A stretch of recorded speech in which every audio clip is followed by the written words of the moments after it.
नमस्कार, मैं डॉक्टर श्रद्धा तिवारी, सहआचार्य राजनीति विज्ञान, राजकीय मीरा कन्या महाविद्यालय उदयपुर। स्टूडेंट्स, आज हम शुक्र की प्रशासनिक संगठन के बारे में चर्चा करेंगे। शुक्र ने राज्य के प्रत्येक प्रशासनिक अंग के और समस्त प्रशासनिक संगठन के बारे में विस्तार से व्याख्या की है।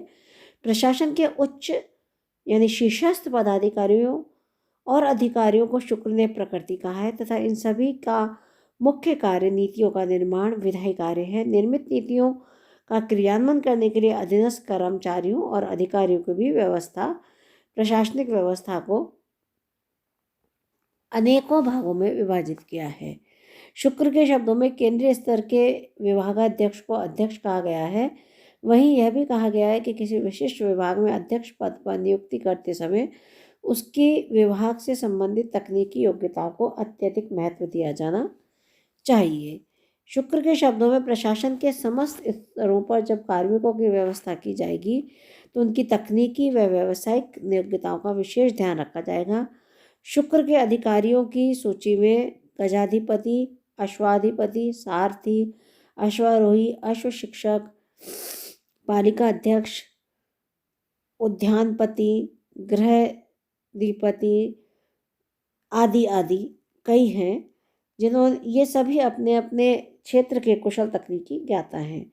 अब हम शुक्र की कार्मिक व्यवस्था के बारे में चर्चा करेंगे। शुक्र ने प्रशासन के कार्मिक विभाग के अनेक पक्षों पर व्यापक रूप से चर्चा की है। शुक्र नीति की यह विशिष्ट विशेषता है कि इसमें कार्मिक प्रशासन की सार्वगर्भित, व्यवस्थित व संपूर्ण व्यवस्था की गई है। इसी कारण कार्मिक व्यवस्था की दृष्टि से शुक्र नीति सार एक अनूठा व विलक्षण ग्रंथ माना जाता है। शुक्र नीति में वर्णित कार्मिक व्यवस्था की व्याख्या इस प्रकार है। नंबर 1, राज्यकर्मी और आचार संहिता। शुक्र ने राज्यकर्मियों के लिए एक प्रभावी और सामान्य तथा पारदर्शी आचार संहिता की व्यवस्था की गई है। इस संहिता में अलग अलग पदों हेतु अनिवार्य एवं विशिष्ट दक्षता व योग्यता का निर्धारण किया गया है। साथ ही साथ राज्य कर्मचारियों के राजकीय व व्यक्तिगत आचरणों के विशिष्ट नियमों तथा उन नियमों की पालना की अनिवार्यता पर बल दिया है। शुक्र नीति सार में वर्णित राज्य कर्मचारियों से संबंधित आचार संहिता की विस्तृत व्याख्या की गई है। नंबर 2 पे है वेतन। शुक्र ने राज्य कर्मचारियों के वेतन को एक निश्चित वेतनमान के आधार पर निर्धारित किया है। शुक्र ने वेतन की महत्वता और उसके वितरण पर टिप्पणी करते हुए कहा है कि एक राजा को चाहिए कि वह कार्मिकों के वेतन का भुगतान अविलंब और नियमित रूप से करे, किसी भी कार्मिक का वेतन बीच में ना रोके। शुक्र ने वेतन का निर्धारण 3 आधार पर किया। नंबर 1, कार्यमान। यह ऐसा वेतन है जो कार्य की मात्रा के अनुसार दिया जाता है। नंबर 2, कार्य कारण। यह वो वेतन है जो कार्य तथा काल दोनों के आधार पर दिया जाता है। और नंबर 3, कालामान। यह ऐसा वेतन है जो समय के परिणाम के आधार पर दिया जाता है। शुक्र नीति सार में वेतन की मात्रा के आधार पर 4 प्रकार के वेतनमानों का वर्णन करते हुए कहा है। सबसे पहला नंबर ए जो है, हम ए भाग में श्रेष्ठ, यह ऐसा वेतन है जिसे प्राप्त करके कार्मिक अपने परिवार तथा उस पर आश्रित अन्य व्यक्तियों का भी उचित भरण पोषण लालन पालन कर सके। बी, मध्य। यह ऐसा वेतन है जिसके आधार पर एक राज्यकर्मी अपने परिवार का पालन पोषण आवश्यक रूप से कर सके। सी, सम।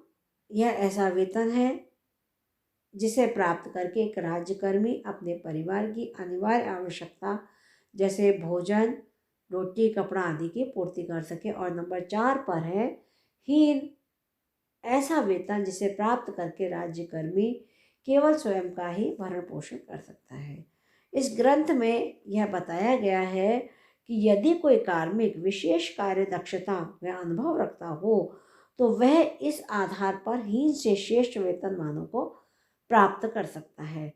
शुक्र का ये कहना है कि एक राजकर्मी का न्यूनतम इतना तो वेतन होना ही चाहिए कि वह अपने परिवार का पालन पोषण भली भांति कर सके। इसके बाद में शुक्र ये बताते हैं कि वेतनमान का निर्धारण कार्मिक की क्षमता और तत्परता के आधार पर किया जाना चाहिए। जो कार्मिक शीघ्र कार्य करता है उसे श्रेष्ठ, जो मध्यम गति से कार्य करता है उसे मध्य, और जो धीमी गति से कार्य करता हो उसे सम श्रेणी का वेतन देना चाहिए। अतः यह स्पष्ट है कि शुक्र ने कार्य की दक्षता और त्वरित कार्य क्षमता के आधार पर वेतनमान का निर्धारण किया है। इसके बाद में शुक्र ने अपना विचार पदोन्नति पर दिया है। उसमें उन्होंने पदोन्नति में यह बताया है कि शुक्र नीति में वरिष्ठता और अनुभव के आधार पर सीनियरिटी और आपके जो एक्सपीरियंस है उसके आधार पर आपका प्रमोशन यानी पदोन्नति होगी। उन्होंने ये कहा है कि जब कोई राज्यकर्मी अपनी दक्षता और अनुभव के आधार पर अपने पद से श्रेष्ठ हो जाए तो उसे उत्तरोत्तर उच्च व श्रेष्ठ पद पर नियुक्त कर दिया जाना चाहिए।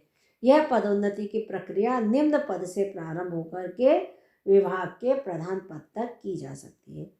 इसके बाद में बोनस का बताया है। बोनस यानी अधिलाभ और ग्रेच्युटी यानी अनुतोष।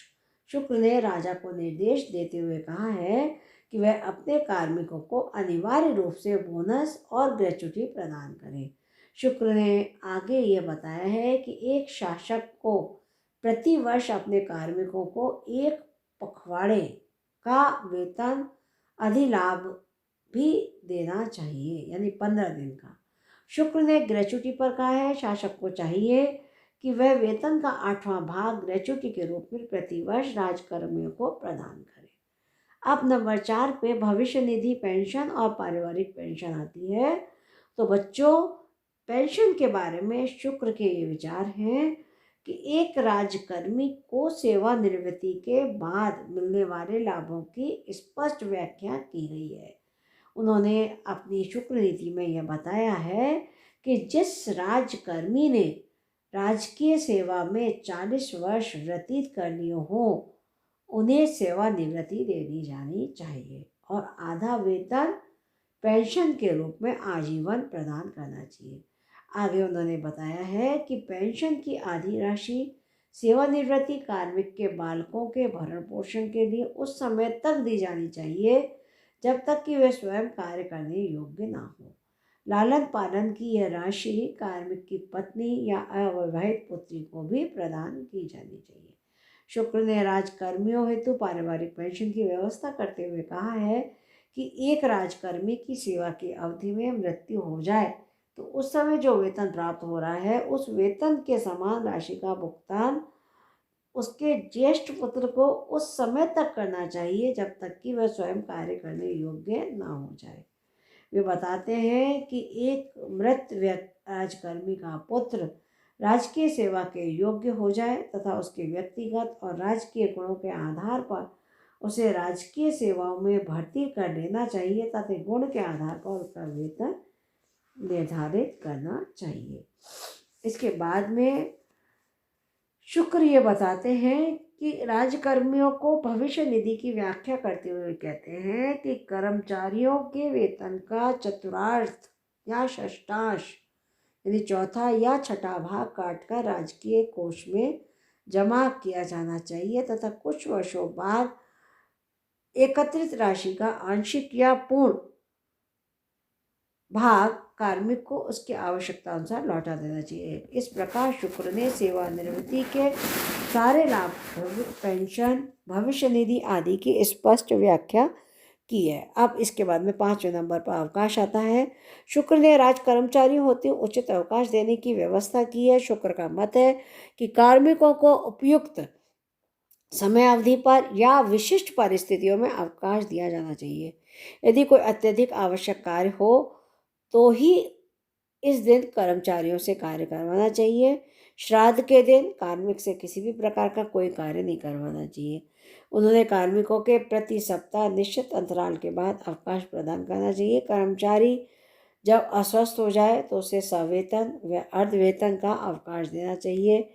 जिस कर्मचारी ने 5 वर्षों तक नियमित रूप से राज्य की सेवा की हो और अस्वस्थता की दृष्टि से वह कार्य नहीं कर पा रहा हो तो उसकी अनुपस्थिति में सारे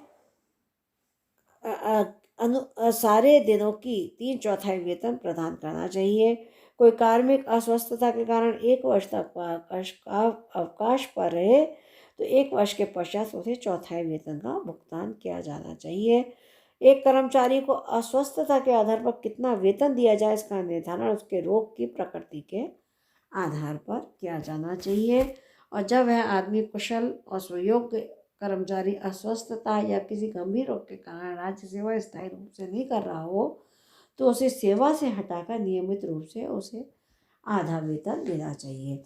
तो बच्चों, शुक्र की प्रशासनिक व्यवस्था प्लस कार्मिक व्यवस्था को अगर हम ध्यान से देखें और समझें तो यह आज भी हमारे राजकीय सेवा में इसी तरह से सम्मिलित है।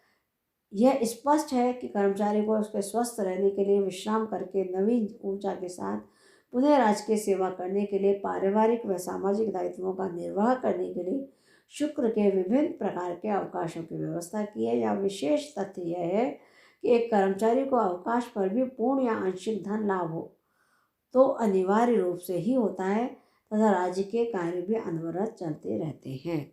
तो बच्चों, इस प्रक्रिया के अंदर उन्होंने संपूर्ण कार्मिक व्यवस्था को अपनाया समझाया है जो हमारे लिए बहुत ही महत्वपूर्ण है। आज के व्याख्यान में